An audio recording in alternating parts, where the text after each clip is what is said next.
sabemos algo acerca de la reforma agraria de Juan Velasco Alvarado durante su gobierno militar. Lo que no todos sabemos es que esta no fue la primera reforma agraria. El proceso de toma de tierras e invasión se dio de manera espontánea a fines de los años 50. Entre el primer gobierno de Fernando Belaúnde Terry se dio la primera ley de reforma agraria. Esta estaba encaminada a terminar con los latifundios feudales de la sierra. Hoy conoceremos a los protagonistas de esta primera reforma agraria. Mi nombre es Limber Lozano, soy historiador y esto es Sucedió en el Perú, 5 años en el aire por Televisión Nacional del Perú.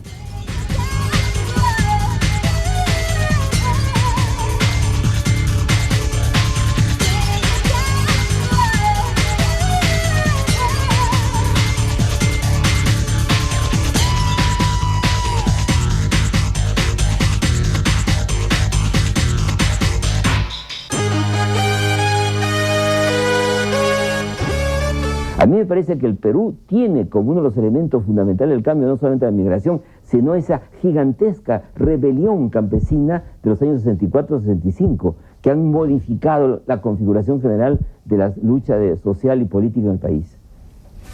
Al finalizar los años 1950, el sistema terrateniente había entrado en crisis en diversos lugares de la costa y de la sierra peruanas. En la costa, por ejemplo, los obreros agrícolas tenían muchas reivindicaciones económicas, salariales, porque sus ingresos eran bajos y sus derechos sindicales eran bastante limitados. Por su parte, las haciendas serranas solían ser bastante improductivas y eran mayormente de autosubsistencia. Estas unidades agrícolas fueron incapaces para ofrecer una opción a una población campesina que aumentaba numéricamente y tenía muchas ansias de progreso y de modernidad.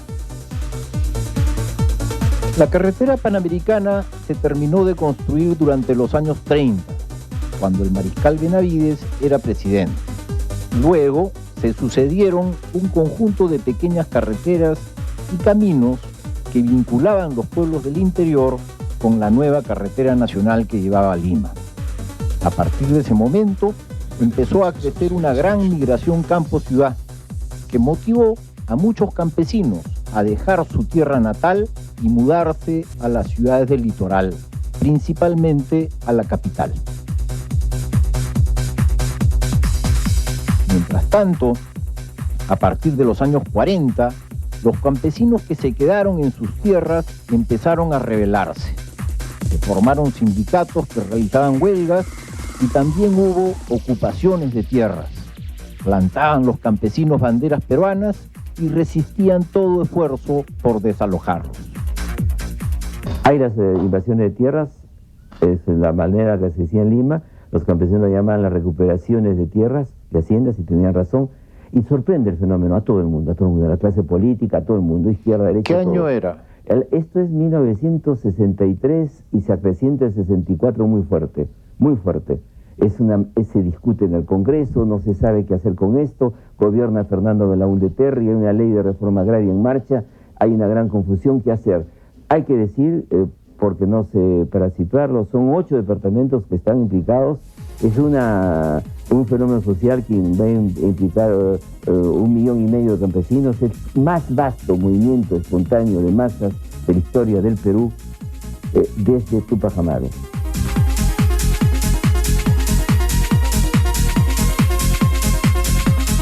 Oye, Benito. Sí, profesor. Te cuento que los diversos gobiernos que hubo entre los años 20 y los 50 construyeron una primera red carretera nacional. ¿Ya? Antes no teníamos nada que mereciera ese nombre. ¿Y cómo hacíamos para viajar, profesor, hacia el norte, hacia el sur?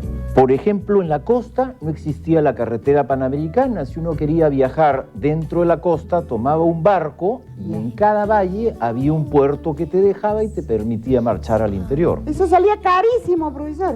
Por eso, cuando se completó la Panamericana, empezó un movimiento de migración del campo a la ciudad. Los campesinos dejaron los medios rurales y muchos de ellos se trasladaron a las ciudades, sobre todo a Lima, comenzando la gran urbanización. Así invadimos todo.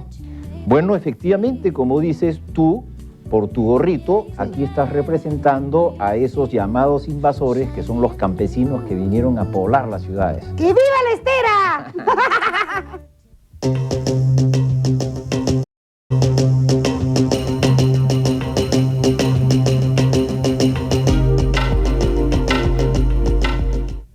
En la zona central del país, en el departamento actualmente de Junín, había una gran empresa terrateniente que era dependiente de la gran empresa minera Cerro de Pasco Copper Corporation.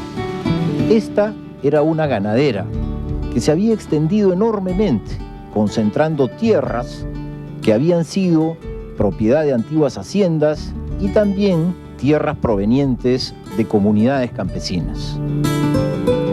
Esta empresa les quitaba su tierra a los campesinos.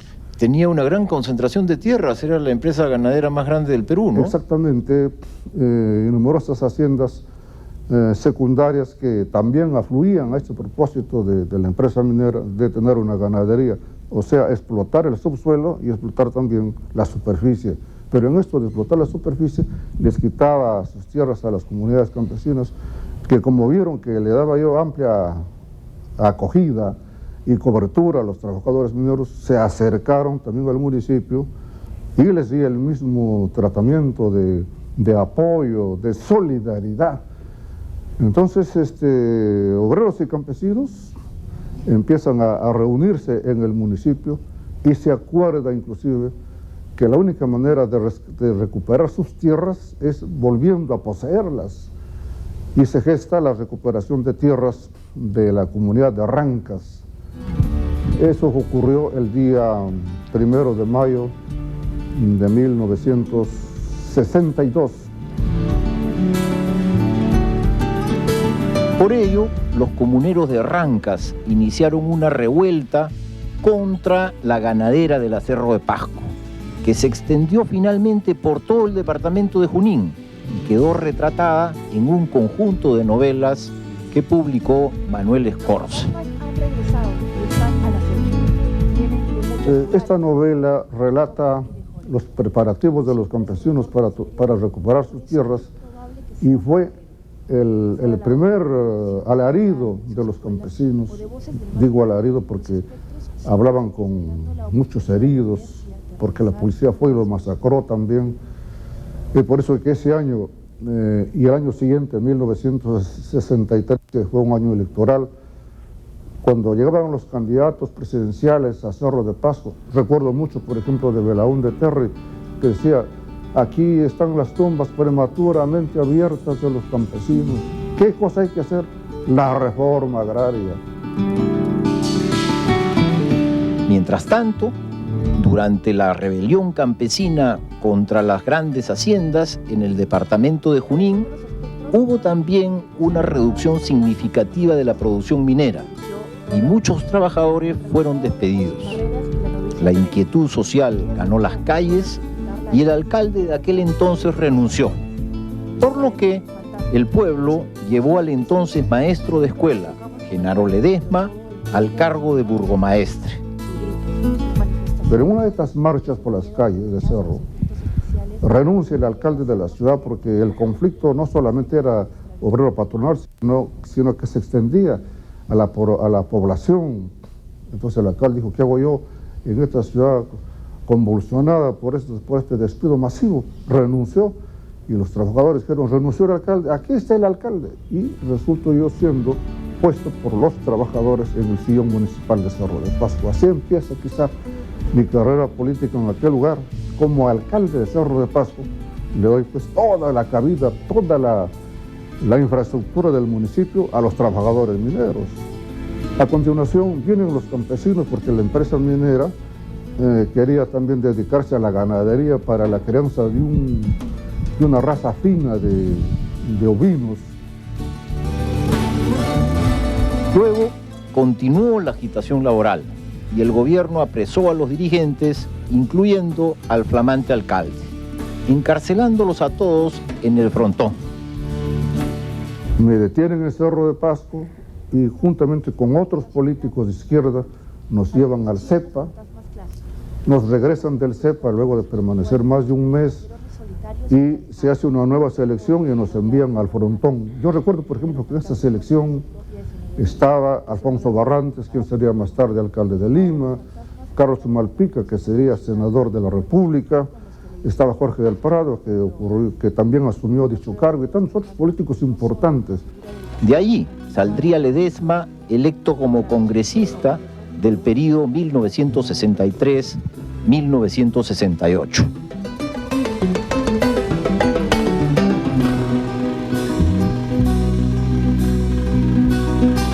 En el frontón estábamos los presos hasta cierta hora allí en el islote. Luego, a partir de las 6 de la tarde nos metían unas cuadras. Estando presos nos volvían a poner candado.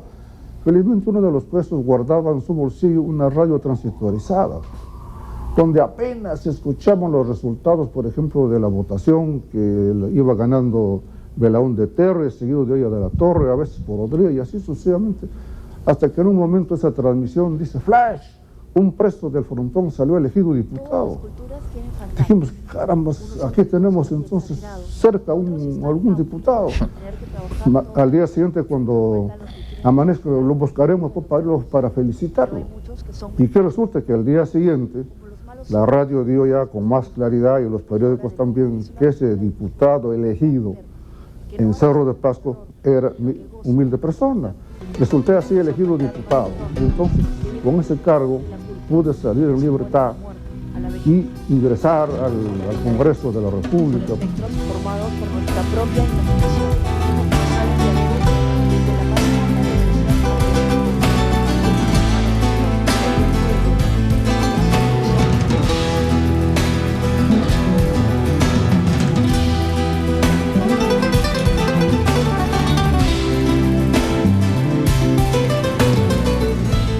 Benito. Sí, profesor. Te cuento que en la zona central del país había una gran empresa, la Cerro de Pasco Copper Corporation. Ya. Esta era una empresa minera, pero tenía también su división ganadera. Ah, ya. Y se había vuelto una gran hacienda, concentrando tierras que antes habían sido de otras haciendas, Ya. pero también tierras de comunidades campesinas. ¿Y entonces qué pasó, profe? Es así como a comienzos de los años 60, fines de los 50, Ya. la situación en el campo se puso bastante agitada, Ya. los campesinos se movilizaron y los comuneros de Rancas iniciaron la recuperación de tierras sobre aquellas que había concentrado la Cerro de Pasco. Ay, yo leí algo de eso de Rancas, redoble por Rancas. Efectivamente, una linda novela escrita por Manuel Escorza, Sí. donde los personajes son todos como tú, Benito.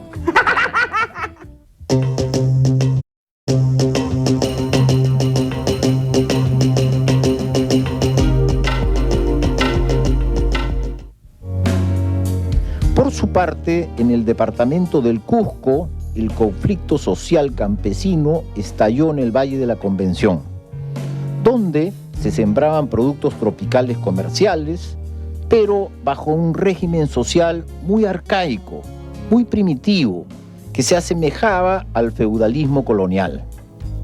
Había muchas diferencias con la sierra. En primer lugar, como digo, el campesinado sufría allí. Tenía que comer comida a la que no estaba acostumbrado, sufría de enfermedades que no eran de la zona, que eran de la zona pero que él no conocía, y él no sabía ni cómo curarse de esa enfermedad. Por eso hubo una gran mortandad con el paludismo. Pero además, las haciendas allá eran demasiado grandes comparadas con las haciendas de la sierra. Entonces, ahí el hacendado le daba al campesino llamado arrendire una zona para que él trabaje, determinado espacio para que él trabaje para sí, pero en pago de eso debía ir a trabajar gratuitamente para el hacendado, ¿no? Y esa zona que le daba era grande verdaderamente. Y allí el trabajo era terrible, porque primero había que talar la selva, convertirla en terreno cultivable. Después de eso, quemar, plantar primero maíz, yuca para comer, ¿no? Que era una comida a la que no estaba acostumbrado el campesino serrano. Y después de eso, y plantar también los cultivos de la zona.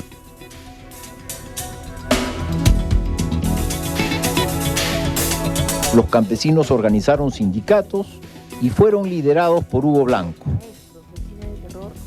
El primero parece que se creó el 50 o algo por el estilo, ¿no? Pero lo fuerte ya comienza el 57, 58, ¿no? 56, 57, 58. Ahí es donde comienza.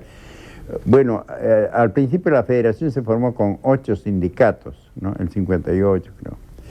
Bueno, entonces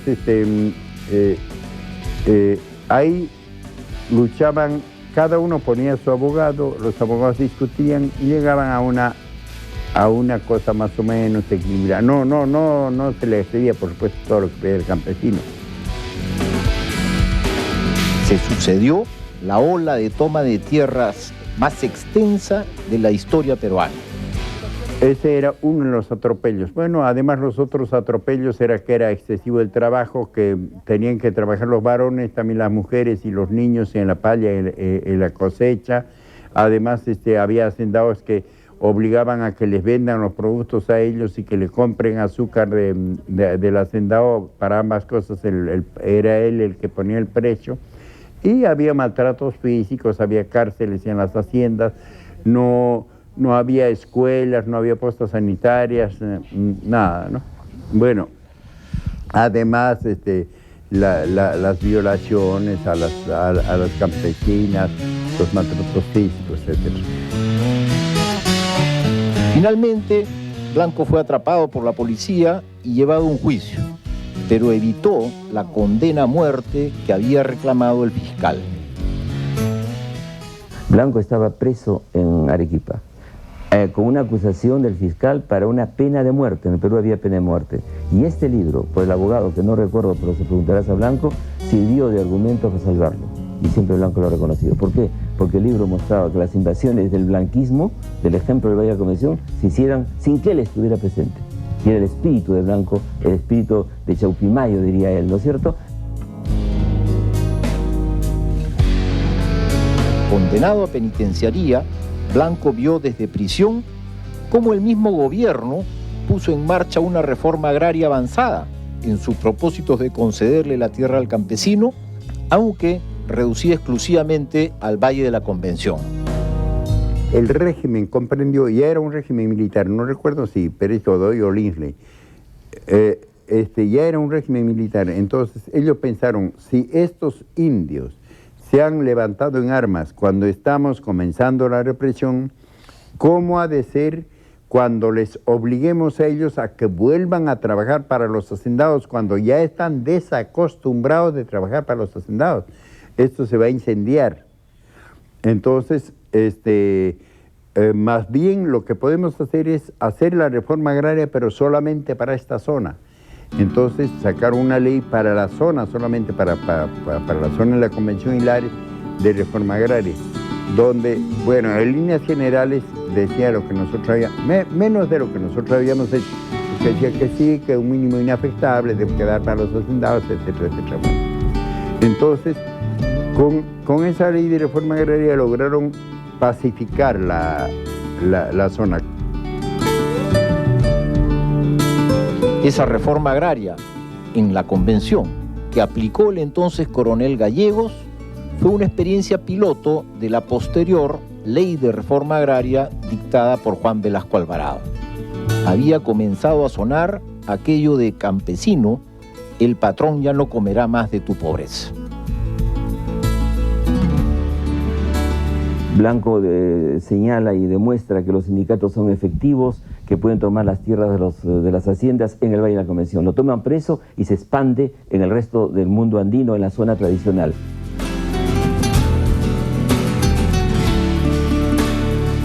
En el Valle de la Convención, Benito, se producía café y otros productos de exportación al mercado mundial. Ese es el Cusco, profesor. Efectivamente. Ya. Sin embargo, el régimen agrario era muy arcaico, muy primitivo. El dueño de la hacienda la repartía y obligaba a la gente a trabajar gratis para él. Pobrecito. De tal modo que estalló una revuelta por la contradicción entre modernidad de la producción y atraso del sistema social. Era justo, profesor. completamente la lideró Hugo Blanco y es a raíz de ello que se iniciaron los procesos efectivos de reforma agraria en el Perú, porque la primera que hubo fue ahí en el Valle de la Convención. Antes que Velasco, profesor. Así es. Causacho en revolución.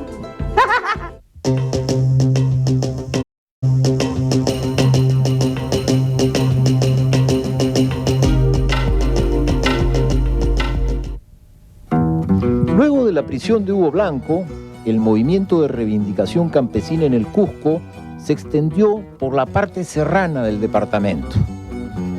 Aquí hubo nuevos dirigentes, que fueron campesinos muy inteligentes y orgullosos de su saber popular. Huilca era un campesino cusqueño de la zona más tradicional, que entendía un poco el castellano y que no le daba la gana de hablar castellano, sino solamente quechua.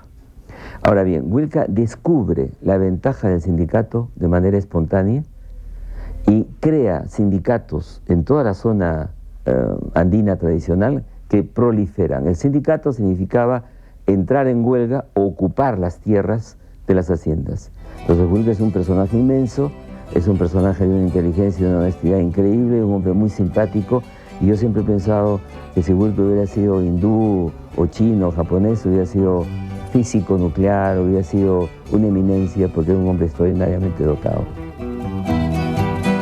Sobre esta experiencia existe un libro muy famoso que se debe a la pluma de Hugo Neira.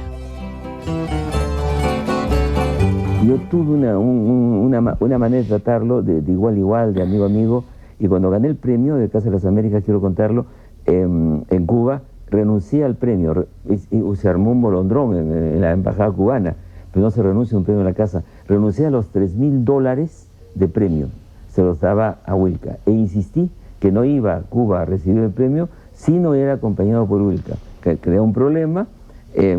Cuando Aide Santa María, que era presidenta de la casa, lo aprobó, Huilca se negó. Me dijo, yo soy hombre mayor, no debo ir solo, debe ir un hombre joven, porque ese hombre joven va a heredar lo que yo sé, la parte de la vida sindical y la acción.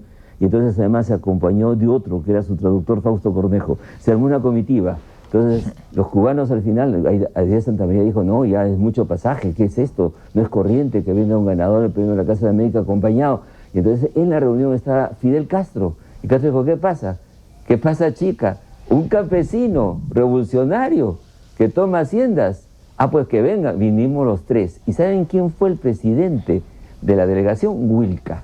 Le dio un tratamiento de jefe de Estado. Entonces Huilca, y yo era un secretario de la delegación, encantado de la vida. Huilca tuvo el lugar de expectante que debe merecer pues un luchador político, representar al pueblo andino, no yo.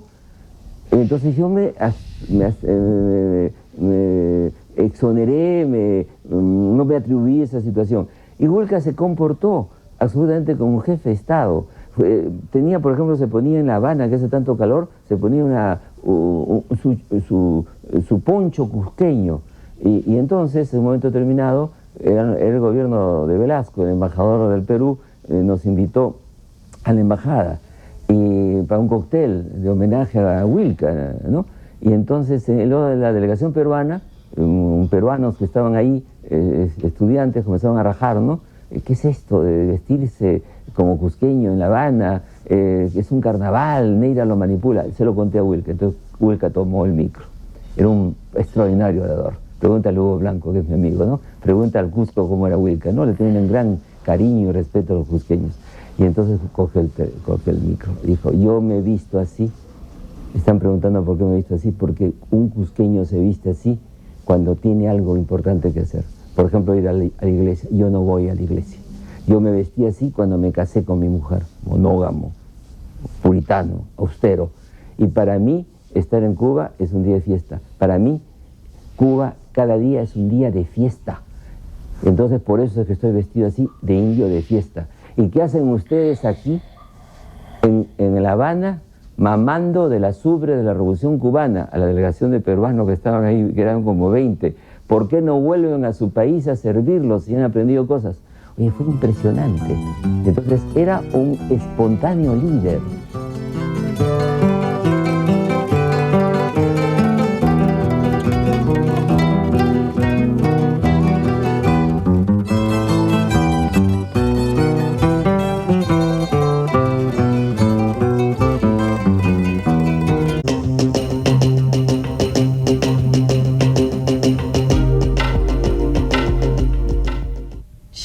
Neira había viajado al Cusco como corresponsal del periódico Expreso para cubrir el levantamiento campesino contra las haciendas tradicionales.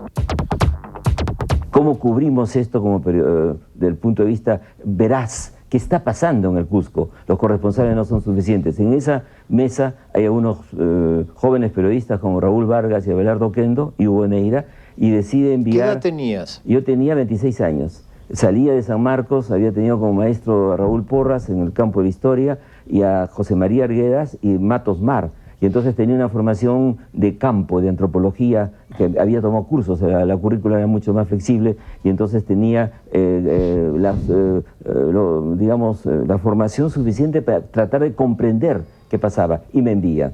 Y entonces yo voy escribiendo crónicas, o sea, sin idea de un libro, crónicas a partir de esta situación, y a las primeras crónicas me abren el camino de la confianza campesina. Como parte de su trabajo, Hugo Neira le proporcionó el micrófono a muchos protagonistas y finalmente obtuvo un fresco muy impactante, donde los mismos actores sociales expresan sus pareceres. Por ello, sus escritos le han valido varios premios internacionales. Huilca como Blanco, Doble Cabeza y otros eran el alma de la rebelión, una rebelión muy inteligente que presionaba, tomaba y negociaba para que se reconociera la tierra. Mira, el hecho de las invasiones de tierras motivó varias cosas en Perú. La intervención de los militares en el gobierno de 62-63, con la ley de base de la reforma agraria en el Valle de la Convención. Hablo rápidamente por el tiempo, ¿no? Segundo, produjo que se discutiera el tema de la reforma agraria. Proyecto de ley de Belaúnde, le echaron agua en el Parlamento. Y se retrasó mucho hasta el 65, ¿no? Claro, retrasó hasta el 65. Y salió bien mediatizada. Así es, y para decirlo claramente, en ese momento el APRA conservadora, yo digo las cosas como son, y los odristas. Y los odristas boicotearon esa ley de reforma agraria y de reformismo de Belaúnde, que hubiera sido un poco bastante débil. Y luego esto precipitó el golpe de Estado, la reforma Velasco y la reforma agraria, etcétera, y las guerrillas y todo el resto. A mí me parece que el Perú tiene como uno de los elementos fundamentales del cambio no solamente la migración, sino esa gigantesca rebelión campesina de los años 64-65, que han modificado la configuración general de la lucha social y política en el país. 40 años después de estos acontecimientos, se han sucedido varias reformas agrarias y el panorama rural de la sierra peruana ha sido completamente transformado. Yo estoy haciendo el retorno para ver qué ha pasado, haciéndome preguntas, que en ciencias sociales hay que hacerse preguntas. ¿Qué ha pasado? Sin prejuicio. ¿Qué ha pasado después de las invasiones, después de la reforma agraria de Velasco, después de la reforma que le hicieron los campesinos a la reforma de Velasco? Tomaron las tierras de las SAI, las cooperativas, movilizados por una izquierda muy inteligente, que en ese momento era Vanguardia Revolucionaria, el PUN y otras, y ocuparon, sobre todo en la Pampa de Anta y en Puno, ocuparon las antiguas, las ex haciendas, las SAIs, ¿no? Y las fragmentaron y las lotizaron, y crearon toda una capa inmensa de pequeños propietarios el día de hoy. ¿Qué ha pasado después de Sendero, después de Fujimori? Esas son mis preguntas. No las puedo desarrollar naturalmente ahora, porque incluso estoy investigando durante un año, he estado yendo a ver todos los fenómenos.